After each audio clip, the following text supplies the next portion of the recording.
Hi everyone, welcome back to the channel, and if you're new here, be sure to hit that subscribe button and also the notification bell down below so that you'll never miss another upload. In today's video, I did want to talk a little bit on how to safely heat train your hair. And I feel like a lot of people automatically think that when you heat train your hair, you're purposely damaging your hair, which is not true. It may be the case for some people, but you definitely can safely heat train your hair. You can still have healthy hair, you can still maintain the bonds in your hair and still have your texture and still choose to wear your hair curly if you want to. And if you safely heat train your hair, you shouldn't be breaking the bonds in your hairs anyways. So there is a really good video on YouTube. I will be sure to put his information in the description box down below and also on the screen so you can see this guy's video, but he did make some really interesting points on the difference between heat training and heat damage, and I feel like that's a good video for everybody to watch, so please go ahead and check that video out. So tip number one is going to be to wash your hair. Of course, you want a good foundation. You want to make sure your hair is clean of any buildup, any oils, anything like that. You do not want to put heat on hair that is dirty. And to go along with that, it's also really good to have a wash day routine which fits your needs. Everybody's going to be different. I feel like I've seen a few videos of people who may be washing their hair every 6 to 8 weeks. And let's be honest, like a lot of us can't go 6 to 8 weeks without washing our hair. We might have scalp conditions, dermatitis. We might get really itchy, flaky scalp, a lot of dandruff, build up, we work out, we sweat. Like, that's not ideal for most of us, let's be honest. So it's really good to not follow other people's wash day routines just because they're heat trained. You don't have to follow what somebody else is doing because that's not going to work for you. You need to do what's good for your scalp and what's good for your hair.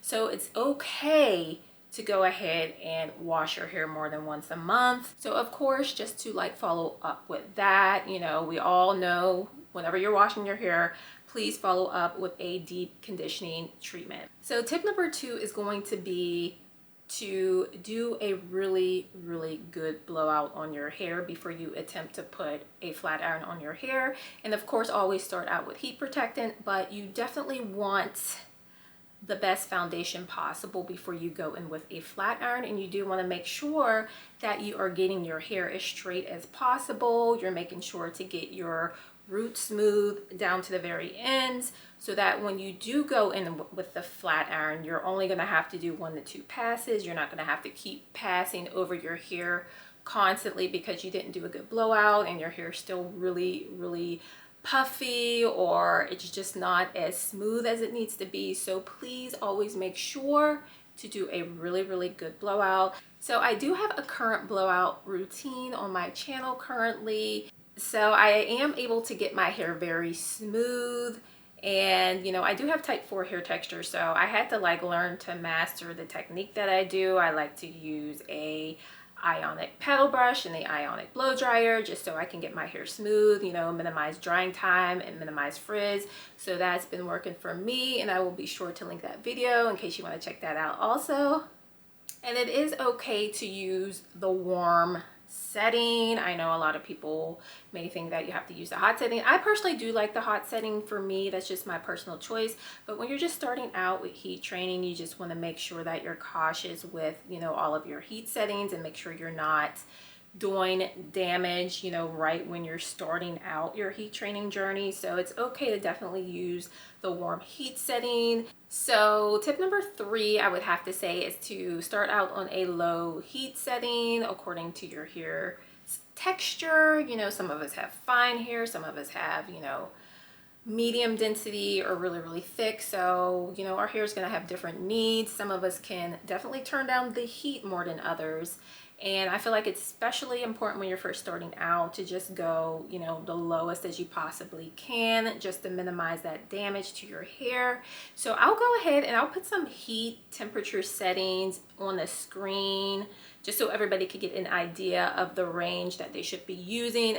So tip number 4, I feel like this is a really huge tip when it comes to preventing that damage. So I would highly suggest, if you're heat training your hair at home, that you use a ceramic flat iron versus the titanium flat iron. A ceramic flat iron is going to heat your hair from the inside out, so it's more gentler on your hair, and it's definitely going to aid in preventing that heat damage. And the titanium flat iron basically heats the hair from its surface. So a titanium flat iron gets really hot, and if you're not careful, you can cause a lot of heat damage with the titanium flat irons. I tend to stay away from those unless I'm at the salon. I know my hairstylists use that very popular, I think it's the Babyliss, like the light baby blue titanium flat iron that everybody uses, and they pretty much all have heat damage because they use them like often. I wouldn't suggest anybody use that. Yes, they're going to get your hair silky bone straight, but that's not always what I go for. You know, when I flat iron my hair, I'm not always like, oh, I want it silky pinned straight. Sometimes I like to keep some of that texture in there. That's just my preference.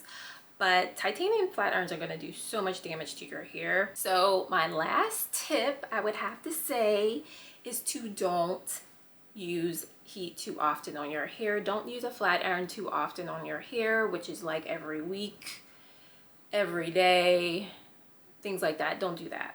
I feel like when you're just starting out, maybe try it out maybe once a month. If you want to do it more often, you can even do it every other month, like whatever you choose. If you just want to do it during the cooler months, do it during the cooler months, because I feel like a lot of people think that, you know, when you heat train, you have to be constantly putting like all of this heat on your hair and breaking your bonds, which is not true. You can do it as much as you want to. So for the people who have scalp conditions and they want to wear their hair straight pretty much the whole month, but they don't want to like not wash their hair for a whole month, this is what I do.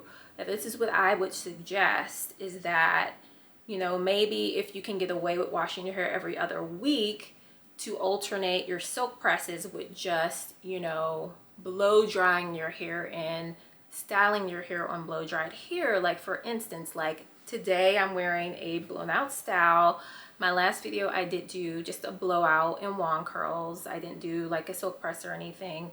So, or you can just do a blowout with flexi rods, a blowout and perm rods, a blowout and a braid out, a blowout and roller set. I mean, you can blow out your hair and just, you know, think of other ways to style your hair on that blow dried hair. You can even do like top knot buns, you know, anything just to kind of like give your hair a break from putting the additional, you know, heat on your hair. So just to wrap things up, I feel as though in order to safely heat train your hair, you shouldn't have the mindset of breaking the bonds in your hair, which, you know, the disulfide bonds are responsible for your hair's texture. That should never be, unless you really want to, that's fine, but we're talking about how to safely do heat training.